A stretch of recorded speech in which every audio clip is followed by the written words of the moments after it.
Okay, papunta tayo ngayon sa Rockford, Illinois. Mang init. 84. Pa talaga sa Illinois. Weirdo ang weather. Papunta tayo ng Rockford, Illinois. Meron ako nakita state sale doon ng start ng 4 PM. So kaninang umaga nag-garage sale lang tayo. Hindi masyadong okay lang yung finds natin kaninang umaga. Naka-4 lang ata tayong garage sale kasi hindi pa masyado ngayon. Base doon sa description ng state sale na to, first time ko sa company na to parang nagwo-work sa aviation o piloto ata to o piloto ng World War Chuchu. Kasi mayroon siyang mga helmet na pang military at saka mga damit na pag Navy, mga ganun at chuchu. Tapos meron nga ako nakitang American Airlines din na hat, mga vintage na damit, yung mga Polo Ralph Lauren tsaka mga Polo Sport na mga sweater. Ang gaganda ng mga pattern. So kahapon ang online online sign up sila. So kahapon ng 4 PM nag-start. Pag click ko pa lang ng 4 PM pang 20 na kagad tayo. So tingnan natin ngayon, 1 hour away sa amin to. Kaya let's go! Yan yung bahay. Malaki yung bahay. Kaya dami na rin mga nakapila. Dito na tayo. Madami na rin yung tao. Biruin mo, pa lang 3:15, may 45 minutes pa bago mag-open. So pumipila na sila. Sana yung iba hindi alam yung online na sign up sheet. Yung mga nakita ko dito talagang mga mukhang mapapalaban tayo ngayon. Maganda tong estate sale na to. Organize Maganda yung nila May malaking pa sila banderitas na sale. Excited na ako. Sana makakuha tayo ng mga magagandang finds ngayon na medyo makadali tayo ng mga magaganda. Actually, yung mga garage sale naman natin kaninang umaga and then yung nadaanan natin kanina, okay na, nakakuha tayo ng Xbox, North Face na jacket, and Nike na shoes. Tapos yung first na garage sale kanina, medyo okay din, magkano lang nagastos natin doon. Ngayon, dito talaga tayo bumuno ng puhunan. Namunan tayo ng $200 dito. So kung sobra doon, nag-accept naman sila ng card. Let's see! Let's go!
How much for this?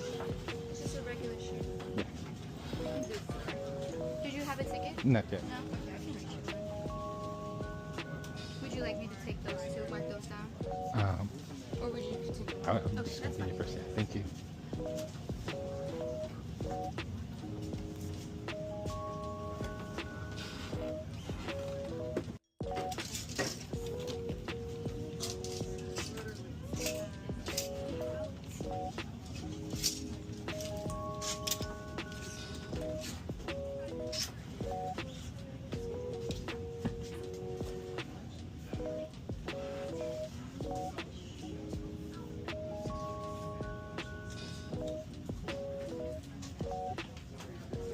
I just don't want to write the wrong Friday. There's so many things.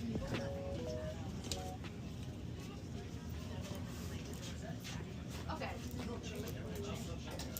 Is that it? Yeah. Here you go. You're welcome.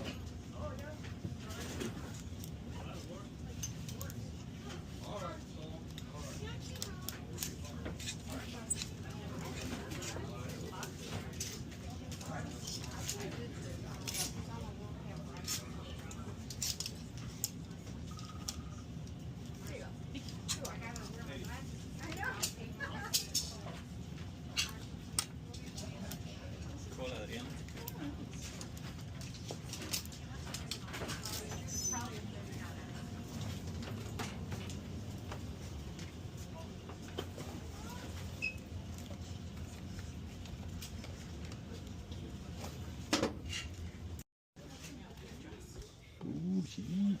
Dapat.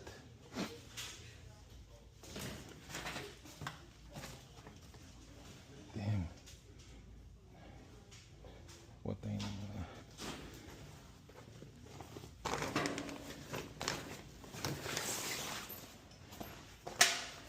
First. Ooh. Nice shit. That.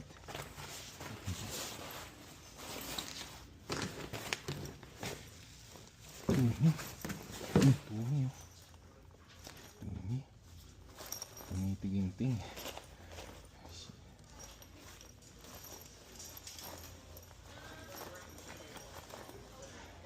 BTS. Tumi. Ano ba ito? Damn. It's like smelling. Gumas lang tayo ng $300. Hiningal ako. Kaya panalo. Panalo. Sa $300 ito lahat. Ito lahat yan sa $300. Boom.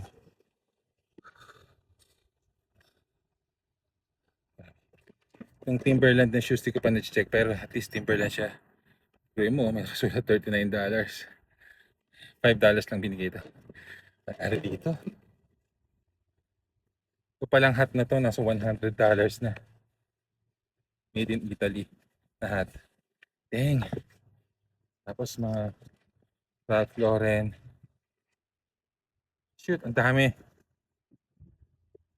Ito for $10 lang, oh. Isang set siya ng mga lens, camera lens. Dito pa lang.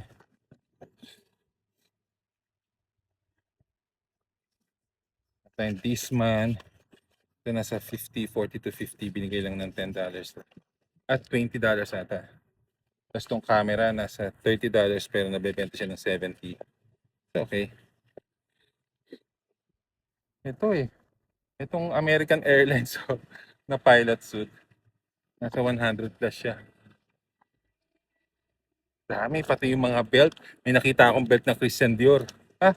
Christian Dior ba yun na belt? Coach na belt. $5 lang each to, lahat to Polo Ralph Lauren na mga belt. Tapos I was surprised dito. Parang nagkakahalaga to na $60 to $70. Norsenet Duo Fold. Norsenet nasa $60 to $70 each. Tatlo yun, $5 lang binigay. So, marami pa. Kailangan natin umuwi. Malayo-layo to. Papakita ko na lang sa bahay kung ano-ano yun. Grabe yung mga kasabayan ko, natutun pa sila, hindi pa sila umuwi. Yung mga Polo Ralph Lauren, grabe, ang mamahal.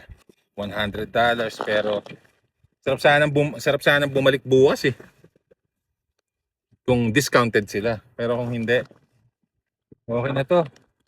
Nalo tayo dito sa haul natin for $300. Not bad sa $300. Woo! See, $300 nagastos natin. Pucha. 15,000. Pero sa $300, kala ko nga nasa 400, 500 babayaran ko eh. Pero sa $300,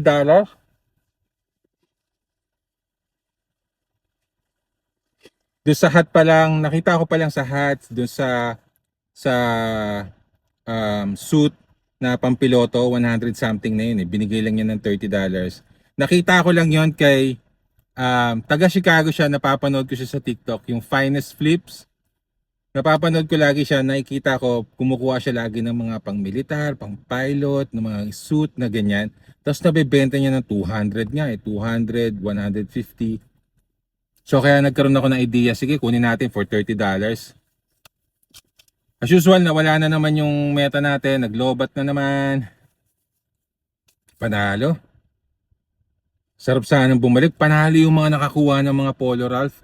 Pero mga pricey. Pinagbibili nila mga $100, 80 siguro, malaki. Alam nila yung presyo na. Ibang. Ganda, sarap pang bumalik eh. Kaya lang $300 to eh. Sa $300 natin, siguro mga at least 4 na items sa nabili natin. Bawi na yung $300 natin. Yung mga belt, magkano yung mga belt? Kahit sabi mo for $5 na binigay lang sa ating $5. Panalo. Ito siguro ang pinakamalaki kong gastos na estate sale. Feeling ko ito yung pinakamalaki kong gastos eh, $300. Usually nagbabudget lang ng 200 eh. Pero I was surprised na 300 lang yan. Kala ko gagastos ako ng mga 400, 500 na eh. Not bad. Uwi na tayo. Pakita ko mamaya yung mga Habang naglilista ko, papakita ko kung magkano yung nabibili siya sa eBay. Para may mga idea tayo kung kumikita ba tayo sa bawat items na nakikita natin. Mga items na nakukuha natin.